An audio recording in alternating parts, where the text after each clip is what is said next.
नमस्कार दोस्तों, अ very good morning. बहुत बहुत स्वागत है आपका आज की ताज़ा खबर में। मेरा नाम है मंदार पुरंदरे एंड मैं आपका स्वागत करता हूं आज के इस सेगमेंट में। काफ़ी समय बाद हमारी इस सेगमेंट में मुलाकात हो रही है। हमेशा की तरह हमारा पैटर्न सेम होगा। ग्लोबल इकोनॉमी के न्यूज़ के साथ शुरू करेंगे, इंडियन इकोनॉमी की बात करेंगे एंड देन कुछ स्टॉक वाइज न्यूज़ जहां पर मेजरली हम कुछ रिजल्ट्स का डिस्कशन करेंगे। कैसे नंबर्स रहे, ओवरऑल कैसा आउटलुक है, ये सारी चीज़ें इस वीडियो में हम उस पर बात करेंगे। वीडियो शुरू करने से पहले हमारी वेबसाइट investornet.in को विजिट कीजिएगा। राइट, मॉडल पोर्टफोलियोज का आप सब्सक्रिप्शन यहाँ से पा सकते हैं। रेड RED ये कूपन कोड यूज करने पर सारी डिटेल्स आपको वेबसाइट पर मिल जाएंगी। कौन से मॉडल पोर्टफोलियोज है, as per the risk profile, कैसे रिटर्न्स है, सारी चीजें हमारे वेबसाइट पर है। So do make a point to check out our website if you haven't checked it out yet. चलिए ग्लोबल इकोनॉमी की न्यूज से शुरुआत करते हैं। सबसे पहले बात करते हुए अबाउट अ रिपोर्ट। एक काइंड ऑफ रूमर है ये अब तक, but it remains to be seen that President Trump is planning to announce a 10% tariff on a dozen of countries this week. Dozen of countries is something जो report से आया है। This is actually reported by Financial Times. अब तक इस पर कोई एक ऑफिशियलनेस जो है इस न्यूज़ का वो अब तक आना बाकी है। एज पर द डिटेल्स, ये जो टैरिफ्स है they will come as President Trump's 10% tariff जो करंटली इन प्लेस है वो एक्सपायर होने वाले हैं this week. So these are additional tariffs. ये बस टैरिफ्स है जो काइंड ऑफ रिन्यूअल जैसी कंसेप्ट वो यहाँ पर ला रहे हैं ऑन समवेयर अराउंड 10-12 नेशंस में भी। सो ट्रम्प के जो एडवाइजर्स है, it is reported that they have actually warned him against doing so, but as we have seen with Trump I don't think that works. Advisers ने ये बताया है कि they are worried about risking the economic shocks of the original trade war ahead of mid term elections जो कुछ ही महीनों में आने वाले हैं। So the Trump administration is working on other investigations जिससे वो जो लीगल अथॉरिटी है टू पोज हायर टैरिफ वो उनको ग्रांट की जाए। So all these things are currently in process. The key takeaway here is that the renewed tariff escalation अगर ये आता है तो इससे ग्लोबल ट्रेड अनसर्टेनिटी बढ़ सकती है, इन्फ्लेशनरी प्रेशर, मार्केट वोलेटिलिटी बढ़ सकती है, particularly for export oriented companies. US के ईरान पर स्ट्राइक्स और Houthis are now threatening Saudi Arabia shipping, क्योंकि अब mediators are pushing for a 10 days ceasefire. तो Middle East West Asian war जो है वो अभी भी चीजें यहाँ पर अब तक रिजॉल्व होती हुई नहीं दिख रही है। US has completed a fresh round of strikes against Iran, right, and उसके बाद यमन के जो ईरान बैक्ड हुतीज है they also have threatened to impose a naval blockade on Saudi Arabia.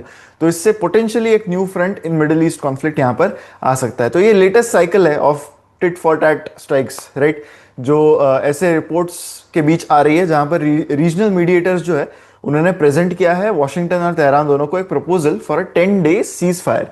ये जो पिच है इससे जो लास्ट मंथ का मेमोरेंडम ऑफ अंडरस्टैंडिंग है वो बैक ऑन ट्रैक आ सकता है, राइट। बट कल जो भी चीजें डेवलप हुई उसमें स्ट्रेट ऑफ हॉर्मुज में एक जो टैंकर था that was attacked by Iran, तो इससे crew had to abandon the vessel and इससे टाइटर कंट्रोल, अब it is seeking a tighter control over the waterway, right. तो इसके अलावा कुवैत ने ये कहा था कि ईरान ने काफ़ी सारे अटैक्स किए हैं उनके की power generation water distillation plants पे ऑन मंडे। तो इससे काफ़ी सारे मल्टीपल फैसिलिटीज़ पर फायर आए थे। तो ये फायर्स तो एक्सटिंग्विश हुए हैं, लेकिन Kuwait has talked about how vulnerable it is in the current situation.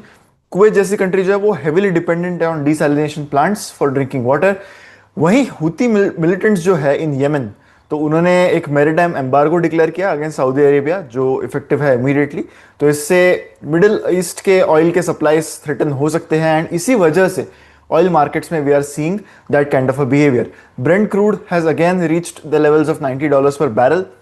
In fact कुछ दिन पहले तक this was down by almost down as low as 68, right, $67-68 पर बैरल तक ये प्राइसेस चले गए थे।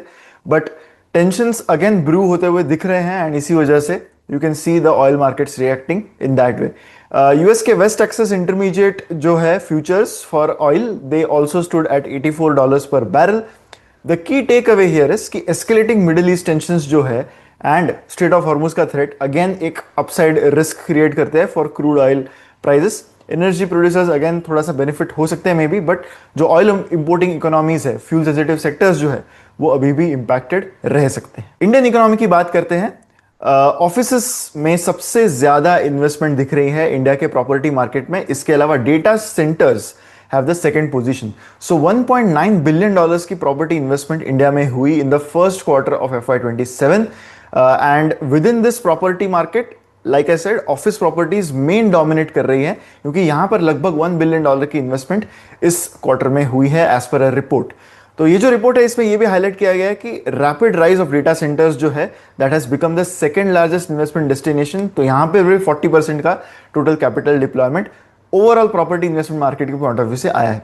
जहां पर डेटा सेंटर्स की बात है तो रिसेंटली ही अनुष और मैंने एक वीडियो इस पर बनाया है, तो you can go to our channel to check that video out, जहां पर हमने बात की है डिटेल में about what are the beneficiaries of data centre. We will be soon coming out with the part 2, जहां पर हम कुछ स्टॉक वाइज चीजों की भी बात करेंगे। So if you haven't check that video out yet, I would really suggest you to check that out, क्योंकि बहुत इंसाइटफुल चीजें related to the data centre theme has been discussed there. Overall institutional investment जो है India के real estate में that has stood at $1.9 billion in Q2, which is up 16% on a quarter-on-quarter basis, लेकिन year-on-year basis पर this is actually down by 7%. First half of FY26, the calendar FY26 total investments $3.5 billion रही, which is a 6% increase over the same period in the last year. As per this report, mainly office space की demand क्यों इतनी strong है? That is mainly because of robust leasing demand from GCC, that is Global Capability Centers. Occupancy levels बहुत improve होने लगे हैं office market की जहां तक बात आती है। राइजिंग रेंटल्स भी हमें दिख रहे हैं एंड ओवरऑल सप्लाई जो है of investment grade commercial properties वो अभी भी काफी लिमिटेड है। इसके अलावा जो शिफ्ट हमें इंस्टीट्यूशनल कैपिटल का दिख रहा है टुवर्ड्स डिजिटल इंफ्रास्ट्रक्चर, तो डेटा सेंटर्स में ऑब्वियसली राइजिंग डिमांड है for cloud services, artificial intelligence, data localisation and expanding digital infra requirements. ये जो इन्वेस्टमेंट हुई है प्रॉपर्टी मार्केट में, उसमें domestic investors remain the biggest source of institutional capital, contributing around 54%, जबकि बाकी का जो भी शेयर है that is from foreign investors. The key takeaway here is strong office demand and rapid rise of data centres. ये indicate करते हैं कि एक sustained investment opportunity commercial real estate में नजर आ रही है, whether it is commercial real estate, REITs और digital infra related companies. Stock wise news पर चलते हैं। सबसे पहले हम रिजल्ट्स की बात करेंगे मेनली इसमें। तो पहला रिजल्ट जिसकी हम बात करेंगे वो है Indian hotels, right. Tata group company है which has brands like Taj and Ginger in their portfolio. Q1 results declare किए कंपनी ने। तो डोमेस्टिक लाइक फॉर लाइक जो ग्रोथ है यानी रेवपार ग्रोथ है that is around 14%। Revenue growth company की 15% रही on a year on year basis. इसमें मैनेजमेंट फी का जो इनकम है ना that has increased by 26% and it has now reached up to 168 crore. Hotels में मेन चीजें जो आपको देखनी है वो यही है कि रेवपार ग्रोथ कितनी है, यानी पर रूम जो rent accounting for the occupancy as well जो इंक्रीज हुआ है वो कितना है, तो वो 14% रहा, which is a very good number. नए होटल्स कितने आए हैं ये भी एक की चीज होती है जो ट्रैक करनी होती है इन्वेस्टर्स को। तो the company has signed 20 new hotels in Q1। तो टोटल पोर्टफोलियो जो है वो 645 होटल्स का अब हो जाएगा कंपनी का, with industry leading pipeline of 263 hotels जो ऑलरेडी पाइपलाइन में है, राइट। 11 नए होटल्स ओपन किए गए, तो टोटल ऑपरेशनल पोर्टफोलियो जो है वो 380 प्लस होटल्स का हो चुका है, right, with Taj properties in Frankfurt and even in South Africa.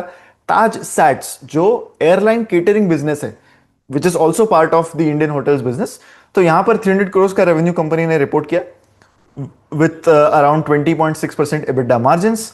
Growth businesses जो है कंपनी के सारे यानी जिंजर, क्यूमिन, आमा स्टेज, राइट, ये सारे ही काफी अच्छा रेवेन्यू ग्रोथ रिपोर्ट कर रहे हैं। 65% का रेवेन्यू ग्रोथ यहां पर दिखा है। एंटरप्राइज रेवेन्यू जो है वो दिखा है। कंसोलिडेटेड रेवेन्यू 22% से ग्रो हुआ है इन सारे फ्रेंचाइजेस में। जिंजर जो उनका लो कॉस्ट बजट होटल का जो चेन है, तो यहां पर 68% का एंटरप्राइज रेवेन्यू ग्रोथ दिखा है with 37% EBITDA margins, which is overall showing a very good growth. Cumin, आमा में भी सारे ब्रांड्स में भी अच्छे खासे नंबर्स कंपनी के आए हैं। मार्जिन्स पर चलते हैं। EBITDA अराउंड 750 करोड़ का रहा इस क्वार्टर में, 31.1% का मार्जिन है, यानी 80 बेसिस पॉइंट से मार्जिन इंक्रीज हुआ है कंपनी के लिए, right. Like I said 14% RevPAR growth, 22% growth है इमर्जिंग बिजनेसेस में एंड 26% ग्रोथ है मैनेजमेंट फीस में। Main thing to track in these companies also is the management guidance. तो जो ग्रोथ गाइडेंस है फॉर FY27 उस पर कंपनी के मैनेजमेंट का कहना है कि डबल डिजिट रेवेन्यू ग्रोथ वो अभी भी एस्पायर कर रहे हैं, supported by robust domestic business and leisure demand acquisitions and diversified brands. तो ये सब के चलते they are confident to have a double digit revenue growth. The key takeaway here is कि strong RevPAR growth, margin expansion and एक asset light hotel pipeline जो है, इससे overall longer term growth outlook Indian hotels का काफी अच्छा currently नजर आ रहा है, लेकिन वैल्यूएशंस एक इंपॉर्टेंट कंसिडरेशन यहां पर रहेगा. It is also one of our model portfolio companies. बाकी मॉडल पोर्टफोलियो कंपनीज जानने के लिए you have to go to our website investorgener.in and check out our model portfolios. आगे बढ़ते हैं E2E नेटवर्क्स के Q1 रिजल्ट्स पे. Another data centre related stock. Revenue from operations company के 336% से सर्ज हुए हैं. कंपनी का बिजनेस मॉडल ही कुछ ऐसा है where it is now in a very big growth journey. 157 crores का रेवेन्यू इस क्वार्टर में आया है. सीक्वेंशियल बेसिस पर भी रेवेन्यू 64% से बढ़ा है. कंपनी का कहना है कि हायर रेवेन्यू जो आया है इस क्वार्टर में, that is mainly driven by commissioning of B200 clusters, improved utilization of flagship GPUs में ही बेसिकली डील करती है company, and continued scale up of its TIR AI/ML platform. अगर EBITDA की बात करें तो that stood at around 118 crores during this quarter. EBITDA margin अब एक्सपांड हो गया है to 75%. In fact, they have completely turned around their bottom line here. And जो कंपनी के स्टॉक में भी कल rally I, that was after mainly because the market was seeing कि consolidated net profit कंपनी का इस क्वार्टर में आया है of 44 crores compared to the loss of 3 crores जो पिछले साल के सेम क्वार्टर में आया था. इस क्वार्टर में कंपनी ने डिप्लॉय किए हैं B200 clusters on the TIR platform. तो इससे उनका जो GPU इंफ्रास्ट्रक्चर है वो अब लगभग 5100 GPUs का पोर्टफोलियो बेसिकली हो चुका है. कंपनी ने यह भी कहा है कि it is now continuing to strengthen its teams, operate large GPU clusters on the TIR platform, and they will improve the cluster performance through full stack optimization. The key takeaway here is कि exceptional revenue growth दिखी है इस quarter में, and GPU utilization जो है that is demonstrating a very strong AI cloud demand. लेकिन investors को इसकी जो सस्टेनेबिलिटी है वो असेस करते रहनी पड़ेगी, right. Unusually high margins and execution का जो रिस्क होता है वो that remains to be a very key monitorable for investors. IndiaMART InterMESH ने अपने Q1 रिजल्ट्स कल डिक्लेयर किए. कंपनी का रेवेन्यू हैज इंक्रीज्ड बाय 11%. लेकिन रेवेन्यू से ज्यादा इंपॉर्टेंट क्या दिखना होता है ऐसी कंपनीज में? It is the customer collection. तो कस्टमर कलेक्शन यानी कितने बिलिंग्स कंपनी ने इस क्वार्टर में किए, that increase by around 8%. This is kind of a leading indicator, यानी जितने कस्टमर कलेक्शंस बढ़ेंगे उतना ही आगे के क्वार्टर्स में रेवेन्यू बढ़ेगा. तो रेवेन्यू ना देखने के बजाय actually you should concentrate more on customer collection जो 8% से बढ़े. This is not a very big number. Single digit revenue growth अगर आती है then that remains a concern, especially from growth perspective. Net profit 172 crore का रिपोर्ट किया है वैसे कंपनी ने. कैश फ्रॉम ऑपरेशंस 163 करोड़ इस क्वार्टर में आए हैं. एंड कैश एंड इन्वेस्टमेंट्स अगर कंपनी की बैलेंस शीट की बात करें तो they are standing at around 3,500 crore as at June end. Main important development जो कंपनी ने बताई after these results was that they have decided to set up a wholly owned finance subsidiary जिसमें MSME lending होगा, right. तो पहले company ने ये filing की जहां पर उन्होंने बताया कि ऐसी एक सब्सिडरी जो है वो इनकॉर्पोरेट की जाएगी. They are awaiting the necessary regulatory approvals. लेकिन ये जो सब्सिडरी है that will operate in the financial services sector and they will use the user trust, engagement and retention, जिससे वो short term working capital and financing solutions देंगे to users on IndiaMART platform. जब ये development आई through the filing तब it seem like a good development in a sense कि IndiaMART जैसी company के पास इंडिया के MSME सेक्टर का बहुत बड़ा डेटाबेस है, right. They have a huge enough database to know कि कहां लेंडिंग करनी है, किस कस्टमर को करनी है, किसको नहीं करनी है. But one interesting thing that they talked about in their con call was कि कोई भी जो लेंडिंग है वो अपनी खुद की बैलेंस शीट से नहीं होगी, right. They will only facilitate the lending to their customers. तो it in essence has not answered the question कि कंपनी अपना जो कैश डिप्लॉयमेंट है उनकी बैलेंस शीट पर वो कहां करेगी, क्योंकि IndiaMART जैसे बिजनेस का मेजर प्रॉब्लम ये रहा है कि वैसे बिजनेस इनका बुरा नहीं कर रहा पिछले 3-4 सालों में, but the issue is capital allocation. अगली लेग ऑफ ग्रोथ कहां से आएगी, right. Business is generating good cash but it is not growing very well, and जो भी ग्रोथ इससे पहले आई है उससे जो भी कैश जनरेट हुआ है वो डिप्लॉय कहां पर होगा, that's a very big question mark for IndiaMART. So in a sense if they are not lending from their own balance sheet, वैसे उसमें risks भी काफी ज्यादा होती है, but it has not answered the question कि कंपनी इस cash का करेगा क्या on their balance sheet, right? So the key takeaway here is कि core business में अभी भी कैश जनरेटिव है ये बिजनेस, काफी स्ट्रॉन्ग डिफर्ड रेवेन्यू है, लेकिन moderate collection growth is a very big concern and अब जो एमएसएमई फाइनेंसिंग कंपनी इसमें जाएगी तो इससे कुछ एग्जीक्यूशन एंड रेगुलेटरी रिस्क्स भी आ सकते हैं। नेक्स्ट बात करते हैं टीवीएस मोटर कंपनी के Q1 रिजल्ट्स के बारे में। कंपनी ने काफी अच्छे रिजल्ट्स दिए हैं। Revenue for this quarter has grown by 37 almost 38% on year on year basis.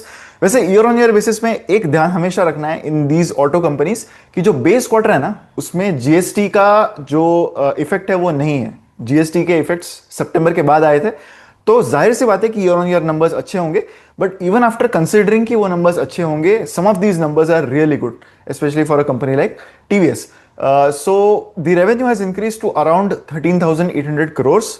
EBITDA भी काफी अच्छा ग्रो हुआ है कंपनी का, 41% से इंक्रीज हुआ है ड्यूरिंग दिस क्वार्टर।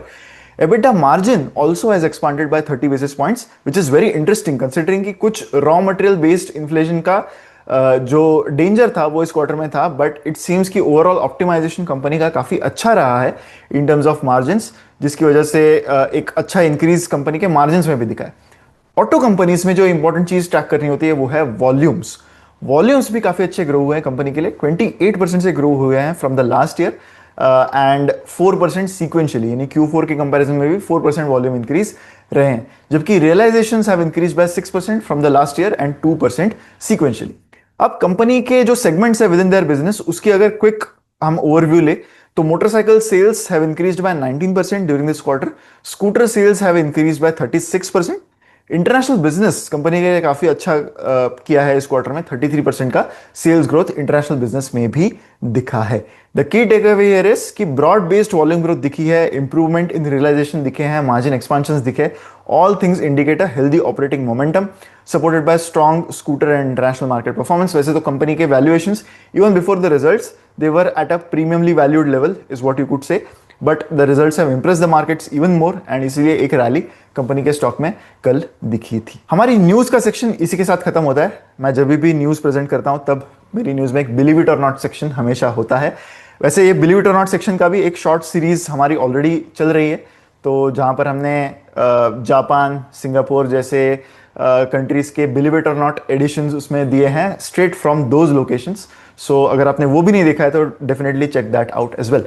आज के believe it or not section में हम बात करने वाले हैं साउथ कोरिया के मार्केट्स के बारे में।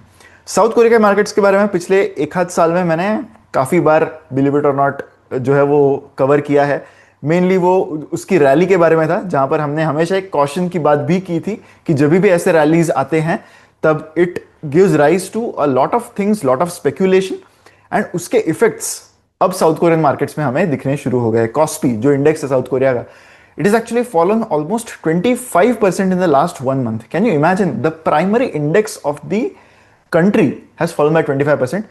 वैसे तो it's not that surprising as well considering जो रैली हुई थी, right? इंडेक्स लेवल पर भी अगर हम देखें पिछले 1-2 साल में जो रैली कॉस्पी में हुई है दैट इज मल्टीफोल्ड। तो ऐसे समय पर करेक्शंस एक्सपेक्ट करना is a very natural thing, but most retail investors don't do it. ऐसा नहीं है कि ये प्रॉब्लम सिर्फ इंडियन रिटेल इन्वेस्टर्स का है, investing as a whole, right, it runs a lot on euphoria. तो हमेशा जब किसी भी असेट की बात बहुत ज्यादा होने लगती है, जो साउथ कोरियन मार्केट्स में होने लगी थी, right, if you remember some of the believe it or nots जो मैंने इसमें कवर किया है पहले, कैसे लोग लेवरेज पोजीशन ले रहे थे, people were even pledging their plasma, right, blood में जो प्लाज्मा होता है वो भी प्लेज करके they were trying to get money so that they could invest in stock markets.